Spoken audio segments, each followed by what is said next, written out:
Ladies and gentlemen, welcome to Dungeon Fog. This is an online map-making program that you can use for your tabletop RPGs, like D&D, Pathfinder, D20 Modern, Warhammer, or any other type of tabletop RPG that you happen to enjoy playing. In this series, what I'm going to be doing is working through all the different mechanics and how each of these interact with each other. So this will be the first time that you actually see this. This is just the dashboard set up here. As you can see, it's got some of my more recent maps that I've opened up, as well as some new shared maps scrolled down along the bottom here.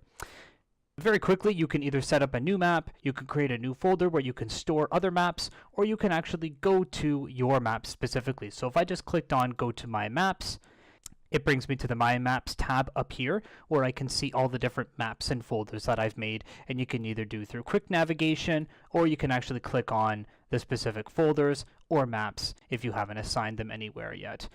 We're going to start with a new map. So for the purposes of this, we're going to call this Tutorial Map, and this is just going to be a map that I build on as we run through these tutorial videos. Keywords, if you want to add in some keywords to make it more searchable, it's going to default now to the dotted rectangle. I actually prefer the dots just because it lets me visualize things a lot easier, but you can change the grid style to whatever you want, either before you set up the map or as you're creating the map when you actually go into the editor. You have your custom presets. If you wanted to actually have your map set up as a specific preset, they have those preloaded for you. I don't really worry too much about that because I do all of my presetting down here. We're in grid size, the number of pixels, and the map size in units, and typically 1 unit is every 5 feet. That seems to be pretty much the standard grid format here. So we'll just work on a 15 by 15 map, keep it nice and simple for our editor purposes, and we're going to open up the editor and we're going to boot in. And here we are. Now, for the purposes of these videos, I'm going to be showing you how to turn this into this. And this. And finally, this. Seems like a lot, but when you break it down, it's very simple. We are going to look at how to build a basic room.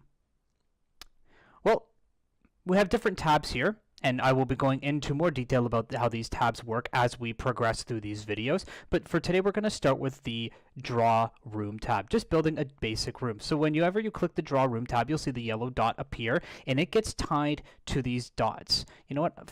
I'll actually make this a little bit easier so you guys can see it, and I'll actually go to that dotted rectangle.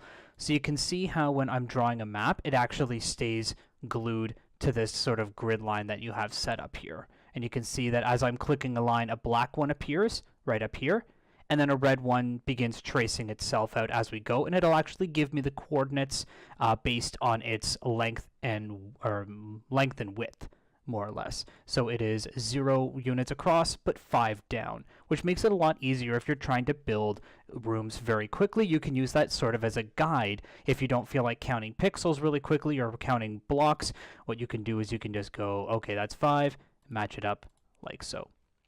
So how did I get there? Well, as I mentioned, whenever you're starting to build a map, this red dot appears, and as you click, walls appear. When you finalize a completed wall as such with 4 units, then you get a structure like that. But say you didn't want this wall set up. Say you didn't like it. Well, we'll go back to our select tool, click on that, and now this actually brings up our room that we just built. So if we go to wall, we can actually bring up all the assets that I've loaded up for this setting. So you can actually change that to, let's say, grouted stone bricks. Oh, better yet, tiled bricks. Make it like a nice brick house. And then you can see how it's already starting to change. I'll just get off for a second here. You can see how it's now the red tile brick that I selected. And if you actually select that map, you can see that it's changed up there. And say we want to change the floor. Let's go down to our worked wood, and let's make it textured tiles. Make it like a hardwood floor. And we'll do that. And you can see it automatically changes everything for us. Now, down here in the Draw Rooms tab, what you can also see is the outer and inner wall thickness. Let's change the current wall here. So if you grab your Select tool again and highlight the room that you just built, then you can go to your settings over here, change the thickness to, let's say, 1, and you can see it's dynamic. It's changing it already. Let's change the inner thickness to 1. But say you want to build another room inside this room here. So before we draw a room, what we want to do is we actually want to change that back to match this. Or maybe not, depending on how you want to build your rooms. I'm going to change the floor, but I'm going to keep the walls, the walls the same. So that was under my worked stone. I'm going to go over to my tiled bricks and then click on my floor. And we'll keep it as stone tiling. Let's make a nice little kitchen here. So let's say we wanted to customize our wall a little bit more. Well, what we can do is we can actually go to this wall type here. What we can actually do is we can go into Advanced. We can click this button right here, and we can actually bring down a little drop-down menu that'll allow us to change how this wall is going to interact. So let's jump down to the Advanced. And as you can see here, suddenly a new section called Inner Wall pops up. So now we can have an outer wall, an inner wall, kind of like we have up here, and a floor. So now we can actually have two different textures for the wall simultaneously, as well as a different floor setting. And you can see it changes. Moreover, you can actually change whether or not this, the outer wall or inner wall, has a shadow to it, and if the inner wall has a shadow.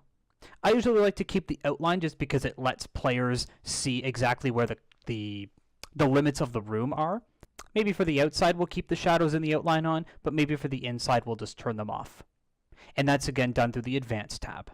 So let's just make a little kitchen up here. And now, I'll actually zoom in for a second here, but you can actually see how the inner wall here is actually that marble texture that I selected, and there's still an outer wall that retains the same texture as the previous one. We can also actually create a cave wall. But if we wanted to do a cave map, we will select our wall type and go to cave, and then we'll just build out, let's just say we'll build out something like this. Aha! So you'll see how, I will zoom in again to 150. You can see how all of a sudden the interior of this cave wall is now a little bit jagged. Well, you can actually change the wall intensity. You can maybe make it less subtle, or you can make it very apparent, but you can also change the thickness as well with the inner wall thickness, and let's make it like 7. There. See how it's all nice and jagged? So when you're building underground maps, what you're going to be able to do is actually use this as sort of your outlying wall set and actually show a cave underground. And then we have our below ground as well. If I tried to build another wall in here, you can see how it's just a touch thinner.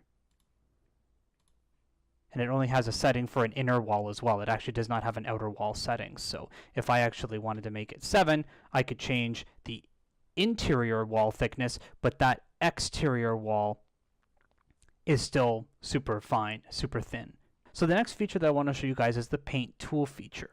So what it does is it preloads this setting up here that you can see, your floor setting and your wall setting. So you can see how I had the red tiled brick before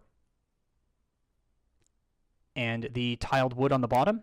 Well, actually what I can do then is I can change how I want that to look, and then suddenly I can now, rather than having to draw an entirely new room or a room over top of a room, what I can do is I can just take these preloaded assets over here. I can even change the wall type if I want to, and it'll copy and paste these settings onto any new room that you build. So let's just take that for example, and then it changes it. A handy dandy trick that you could do is you could actually just plot out all of your rooms in advance, and rather than having to go back and individually change each one, what you can do is go through your paint tool instead, change up the features that you want for each room in particular, and then just paint it over top. Not a bad start for our first room.